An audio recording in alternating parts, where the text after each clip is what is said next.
jhlee was amongst the best VSRG players to ever exist, whether it was from his insane 7-key performance or great feats in the 4-key scene. He was so ahead of his time. Some of his best scores remain unbeaten even to this very day, but, and that's a very big but, is he actually as skilled as shown in his now deleted videos? Today, we'll be looking at jhlee and finding out if it's all true or not. Let's get started, shall we?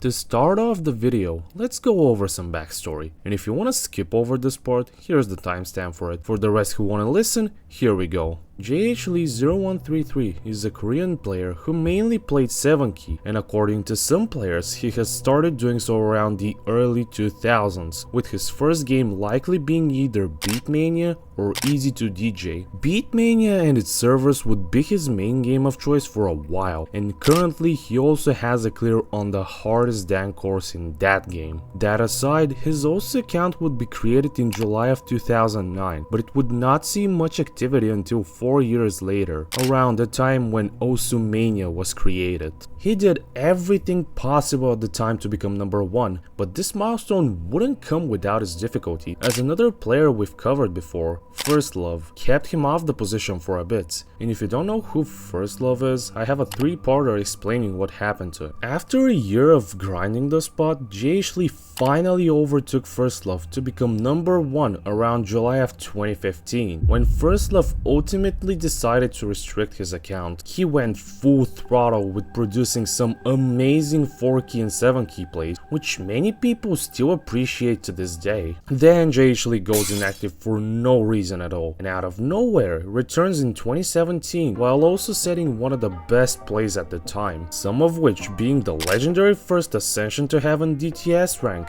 and many other very difficult maps like it. This period he took off in popularity and was a player many looked up to and wished to be as good as him. And how do I know that? I was one of these people. I started around that time due to seeing clips of him, and my 13-year-old puny teenage ass wanted to be as good as him, being unaware of what we're about to cover later on. After everything jhlee achieved during that time, he quit Mania again. Until 2019, where he returns to streaming, but this time playing 4-key and mainly without a handcam. But his scores were even more impressive than ever, as he became one of the first people to achieve 99% on... Man, for f***'s sake. Delta Dan? Which would kick off a bit of a race between him and Wonder 5193 for the best score on it. This race would conclusively end with Wonder beating his record and achieving 967k score on the 15th of September in 2019. Presumably after this race, he quit Mania for good and his account remained dormant till this very day. He would also stop uploading or live streaming altogether. This would go on until 2023, when out of nowhere he would delete or private every single video or stream highlight there was, an event which I've covered in a previous video, finally ending with his main channel disappearing for good. Fortunately, the internet never forgets, and many of his plays were re-uploaded for people to watch. Alright. Now that we know who jhlee is, let's get to what we found about him. Before we continue, I need to tell you something important while researching for the video. We initially started by looking over a stream VOD from Handmail's channel, ranking the best Stepmania players, where he was mentioned. Simply put, the desire for him to be number 1 goes far beyond what was explained in that VOD. But for me, it all started with a screenshot Underjoy posted on Twitter. This in turn led me to uncover a rabbit hole full of accusations, drama, and an actual war between a community and the Koreans. This has ultimately been dubbed. I'll start off by saying that he's an amazing 7-key player, that much is clear. Even First Love himself said that he's almost unmatched on Rise maps in this key mode. The suspicions arise when we talk about 4-key though. With that, I want to ask you a question. You remember when jhlee played Stepmania on stream? Back in 2015, jhlee started streaming Stepmania for some time, trying to achieve number 1 to cement his status as the best VSRG player across the community. Everything went fine for a bit, until on the 24th of October, jhlee, nowadays known as jhlee, made an unintentional mistake that accidentally created a chain reaction of events. That mistake being that she mistook a difficulty from a chart jhlee was playing. This comment led her to be banned by jhlee out of frustration, and then shortly unbanned from the chat once he realized his mistake. And for a little bit of context for those who don't know, jhlee back in the day was considered to be the player of all time for Stepmania. There is a reason why that video from AGDQ exists. jhlee's toxicity doesn't just extend to jhlee though.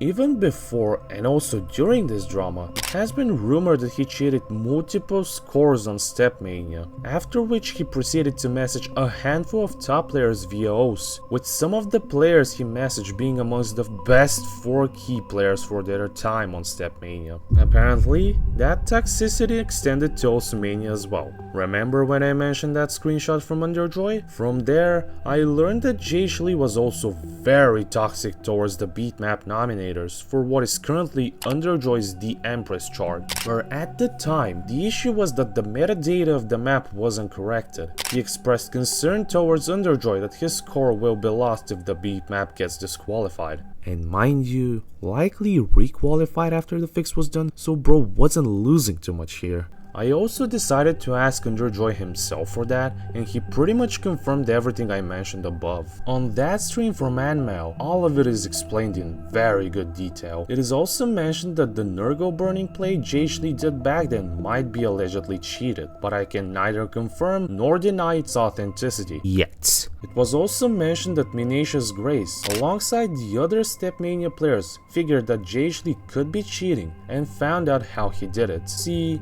there's this chart by the name of The End, which can be found in Eterna's YOLO Mania packs. They mentioned him being able to clear it with 96% accuracy at 1.3 speed, and when looking at the chart in Eterna for this rate specifically, this would nowadays be equal to around 33.3 MSD, which in Tsurumi terms can be equated around tachyon to delta. But why am I even telling you all of that stuff? Well, take a listen to what Snover says next. We already knew his skill level. Like, he got 96 on the end 1.3, like I've said many times.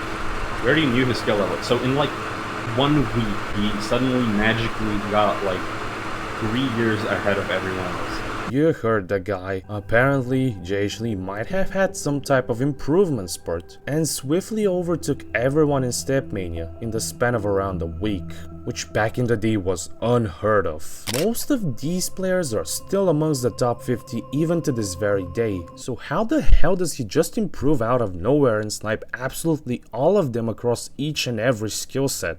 That, to me, seems kind of suspicious, but for now, I'll just shut up and move on. Out of the multiple VODs from his channel still saved, there exists one where he has no hand cam and his receptors are off the screen. He might have likely disabled the hand cam due to personal reasons, but it really doesn't explain why the receptors are placed so low. Especially on that low ass quality on Nurgle burning. Who the f condensed this live play, dude? I can count the f***ing pixels on screen. Okay, I'm gonna stop spewing bullshit. It is also mentioned in the VOD that they even investigated one of his Stepmania videos with the hand cam enabled, and they found it to be allegedly misaligned with what was being hit on screen, likely implying that the hand cam was added in post-production. After running the live stream VOD, I can say that I do not see anything way too egregious concerning potential camera shenanigans or delays, and if any might have happened, this can likely be chalked up to jhlee using Bandicam to go live. I mean, it's pretty obvious he does here. It ain't like the watermark don't give it off. I also slowed down to see if his hits align with what's happening on screen, doing like 18 replays of specific hits like a fucking psychopath. Either I need a new prescription for my glasses, or I just do not see anything wrong with the alignment on stream. Also, we found out that his receptors are placed on node position 105 on the y-axis, and this is also possible to do on Eterna as well, as shown in this screenshot.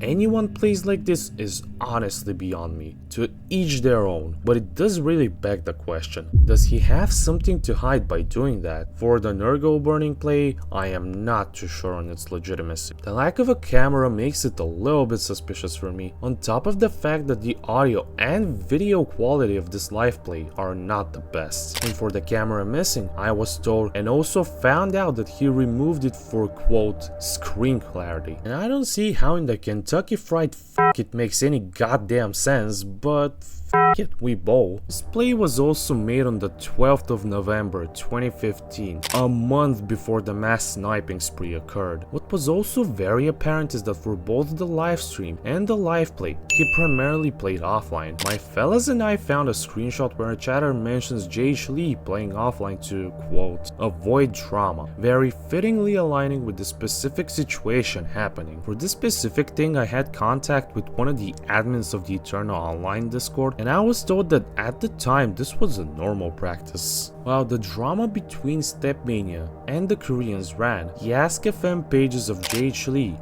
Chen, and Styain were getting filled to the brim with questions regarding that situation, and various back and forths between all of them. I'm gonna put up the Ask.fm response from Styain on the situation with the ban, to which jhlee responded as well, and I'll also leave some more screenshots from her Ask.fm for you to look at. Pause to read if you want to. By the way, someone even hacked into Styain's account during that drama and changed her name to jhlee's username, and for this hacking incident, Peppy had to intervene. Also, do you remember when Etienne made an April Fool's player analysis on jhlee? Wanna know why he never actually ended up doing one? This situation is the reason why. He knew everything. He was also very active on the FFR thread regarding the situation, and from what I can deduce from there and from the screenshots from his Ask.fm is that it pretty much confirms to me that he already didn't have too good of an impression from him as a whole. Like for example here in the screenshot where he gives his general opinion on jhlee's skill,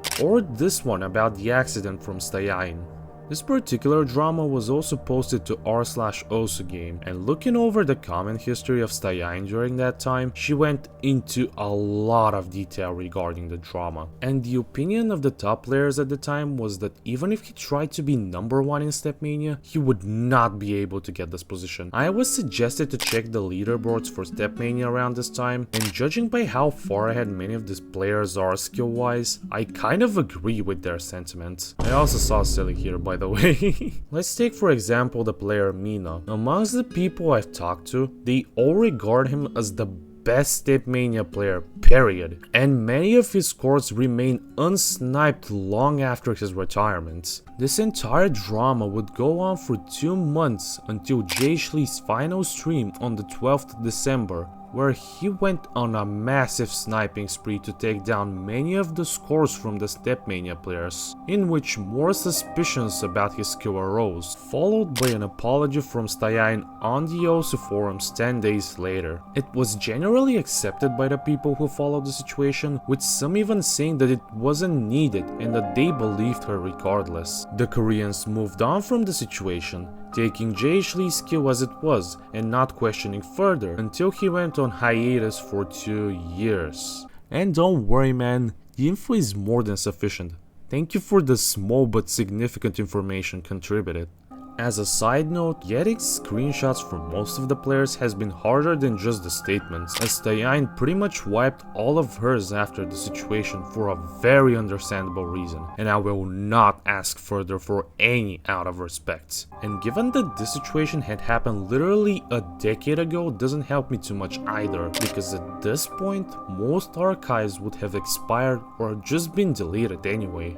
I think that if you were able to reach this part of the video without getting bored or having to pluck your eyes out, I think it is pretty much obvious what kind of player jhlee is. From what we've seen so far regarding whether he cheated, the proof is out there, but most of what we found is just word of mouth and doesn't solidly confirm if he did cheat or not. Many of the crucial pieces are missing. It doesn't help that jhlee's entire YouTube channel is completely gone too. What is very apparent though is that he's generally an egotistical, self-centered asshole given what we have. We covered all the crucial details on our end, and here's where I'll turn my attention to you.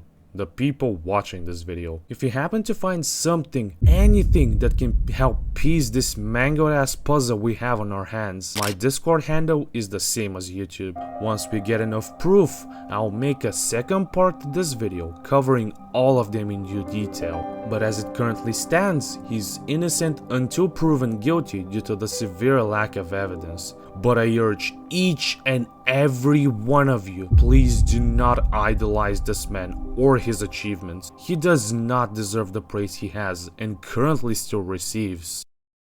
And this was my investigation into the jhlee accusations. Kinda bummed out that we still do not have a definitive answer because of time itself, but hopefully we can get a closure to this situation, like we did with the first love situation itself. Until then, we'll have to wait and see. I wanna give a huge thanks to all of these people on screen, to Maxian for the idea for this video, to SnowverPK for taking the time off to respond to this random bum ass that was DMing him, and to the channel members as well. Everything we've used and shown so far in the video will also be put into the description for transparency, and hopefully with time we can get an answer to this question. I hope to see you all next time.